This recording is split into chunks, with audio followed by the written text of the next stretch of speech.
have a office park. In this office park that we are working in this, for example, office park, we have 2 or maybe more than 2 buildings. Okay, all of them are on the ownership and of the, for example, one company. In this office park we have 2 buildings, building 1 and also building 2. Okay, in each building we have the network, the LAN, okay, including one distribution layer switch and also multiple access layer switch. Now we want to connect these 2 for example, building to each other, these 2 networks of the buildings to each other. The one method is using the higher level, for example, core switch. Okay, with this core switch we can connect the different networks in the, for example, multiple buildings together. Because of that, now we have a 3 level of the hierarchy. The name of this 3rd level is the core layer. Okay, core layer is the layer higher than the distribution layer. In the core layer we are aggregating traffic of distribution switch in very large campus LANs. Here we have a campus. Okay, what is the campus? Let me to give you one definition. This is a campus LAN. You know about the definition of the LAN. What is the LAN? LAN, or local area network, is a network with the residing in a small area, for example, in one building. Okay, this is one LAN, this is another LAN. When you have you are using multiple LANs near each other and you are connecting these multiple LANs, for example, in one office park, and connect them to each other, now we have a campus LAN. Okay, or maybe in some references you can see the term of CAN or campus LAN. Okay, this is a large LAN, not anymore. After that, you know that here now we have the core layer.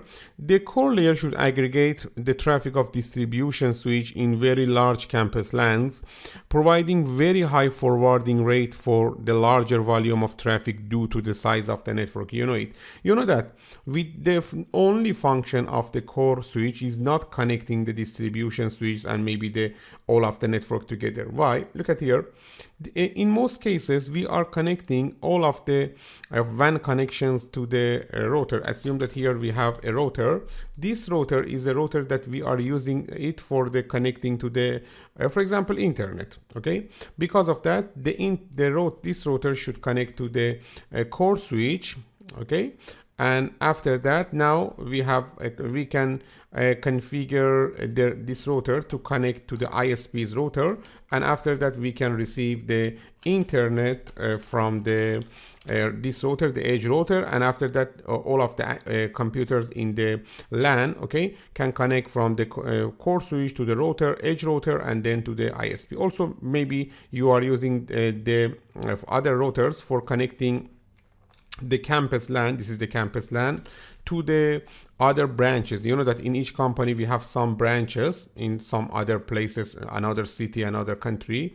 Okay, because of that, for these routers, okay, again we should connect them to the campus core switch. Okay, and here now we have for example the WAN of the branches. Actually the core switch is the central point for connecting, for sending traffic between all of the access switches in multiple buildings, and also to the internet and also to the WAN. Because of that we call it the core switch, and the most functionality of the core switch is the high forwarding throughput. Okay, because of that now we know that in some larger campus we need to use the 3-tier or 3 level of design. You know that in the first days we had used only the 2-tier design, but now you can see that we are experiencing the 3-tier campus design. Let me to write here.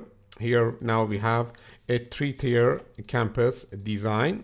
Okay, but here we can see a 2-tier campus design. Both of them can be experienced in today's networks. In smaller networks, smaller LANs, we are using the 2-tier campus design.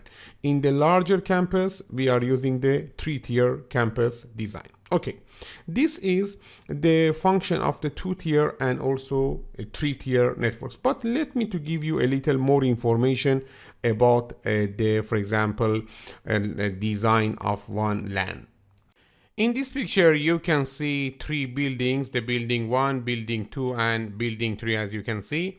And in each building, we have, for example, 1 or 2 distribution layer switch. This is the distribution layer 1, distribution 2. And here it means D11 means distribution of the building 1. And this is the first distribution, D12, distribution of the switch in the building 1 and the second switch. A11 means access in building 1, and this is the first access, second access, third access, and also fourth access. The question is that how we can connect these three buildings in one campus LAN to each other. You know that here actually we have one office park, one campus. In this campus we have three building, and in each building we have a switch block. Okay, this is the one switch block. What is the switch block? Let me to give you definition. For combination of the switch and the distribution switch and also access layer switch, we have a term, we call it switch block. Actually, we are connecting the switch blocks together. How many, for example, way is available for connecting different switch blocks to each other, multiple switch block to each other? For example, here we have 3 switch block and we want to connect these 3 switch block to each other. In a smaller numbers of the switch block, for example, 2 switch block or 3 switch blocks, and also with the limited number, limited volume of the traffic, we can connect directly these switch blocks to each other. Here you can see one mesh topology. Okay, why?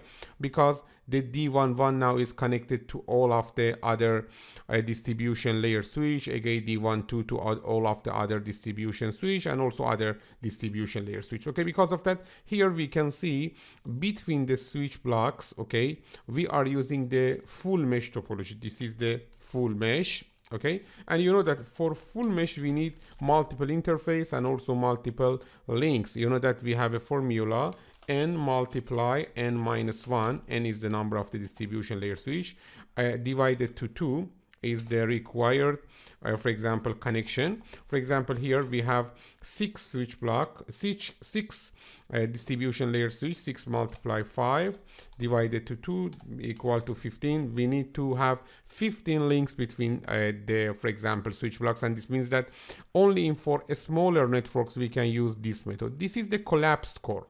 Okay, this is the collapsed core of design for connecting the different switch blocks to each other, and only we are using the collapsed core when we have a lower number of the buildings, and also for example when we don't have many traffic between the switch blocks or between the buildings. Okay, why we should call it the collapsed core? Because here you don't use for example third layer. You know that here we are using the 2-layer hierarchy, distribution access, distribution access, distribution access. We don't have the 3-layer. Here we are using a 2-layer approach for connecting different buildings together, and because of that, this is the collapsed core. We don't have a real core. We are using the collapsed core. This is like a collapsed core. Let me to show you the next available design for connecting multiple buildings to each other. We call it the a dual core, or maybe the 3-tier building design. Here you can see that we are using a 3-tier, not the collapsed core. This is the 3, okay, a tier design, or 3-tier building design. For example, let me to write here building design, and in other term we can call it the for example dual core design or core design. Okay, why? Because here you can see that we are using the core layer, the 3rd layer. Here we have building 1, building 2, building 3. We are using another level, the core. With the core we can connect the different for example switch blocks to each other, or different buildings to each other. In this method we have more flexibility, and also we can forward more volume of the traffic. The reason is that you know that in core switch we have multiple interfaces, maybe more than 100, 200, 500 interfaces, and because of that, and also we have high throughput rate in the core switch, you can easily extend the for example the 3 building blocks to 3 building network, or 3 switch block to, for example, 10 building and 10 switch block. Okay, because of that, when you are using more than 3 or 4 building networks, you want to connect